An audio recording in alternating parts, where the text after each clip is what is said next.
आज का बाइबल का वचन प्रज्ञा ग्रंथ अध्याय 13 वचन 1 से 9 और आज का सुसमाचार सन लूकस के अनुसार अध्याय 17 वचन 26 से 37।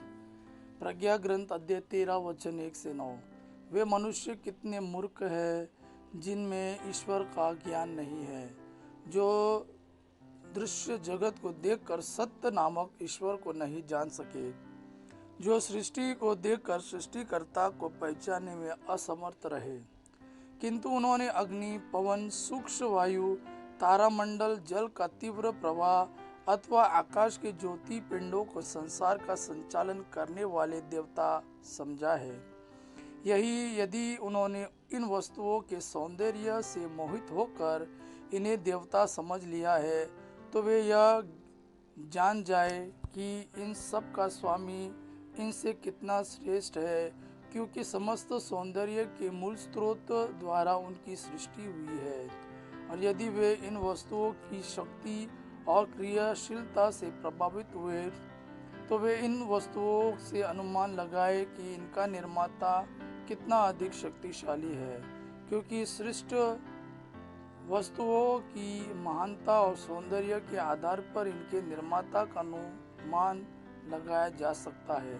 किंतु उन लोगों का दोष बड़ा नहीं है, क्योंकि वे ईश्वर को ढूंढते और उसे पाने की इच्छुक थे, किंतु वे भटक गए।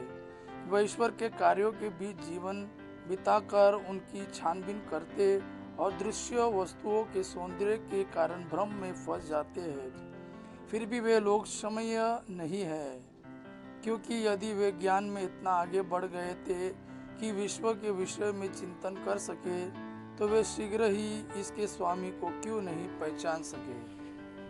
आज का सुसमाचार सन लूकस के अनुसार अध्याय 17 वचन 26 से 37। जो नूह के दिनों में हुआ था, वही मानव पुत्र के दिनों में भी होगा। नूह के जहाज पर चढ़ने के दिन तक लोग खाते पीते और शादी ब्याह करते रहे। तब जल प्रलय आया और उसने सबको नष्ट कर दिया। लोट के दिनों में भी यही हुआ था। लोग खाते पीते, लेन देन करते, पेड़ लगाते और घर बनाते रहे।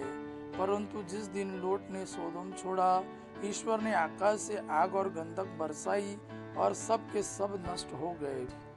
मानव पुत्र के प्रकट होने के दिन वैसा ही होगा।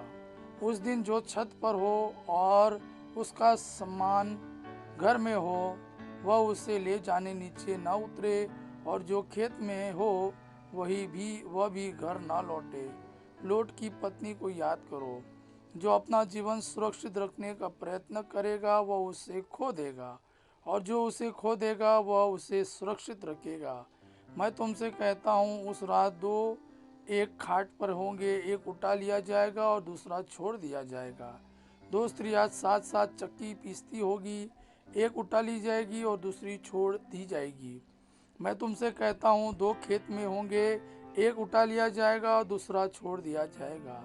इस पर उन्होंने ईसा से पूछा, प्रभु, यह कहाँ होगा? उन्होंने उत्तर दिया, जहाँ लाश होगी वहाँ गिद्ध भी इकट्ठा हो जाएंगे। यह प्रभु का वाणी है। प्रभु को धन्यवाद। आबा पिता की महिमा और पुत्र यीशु का प्रेम आप पर सदा सर्वदा बना रहे। आमीन।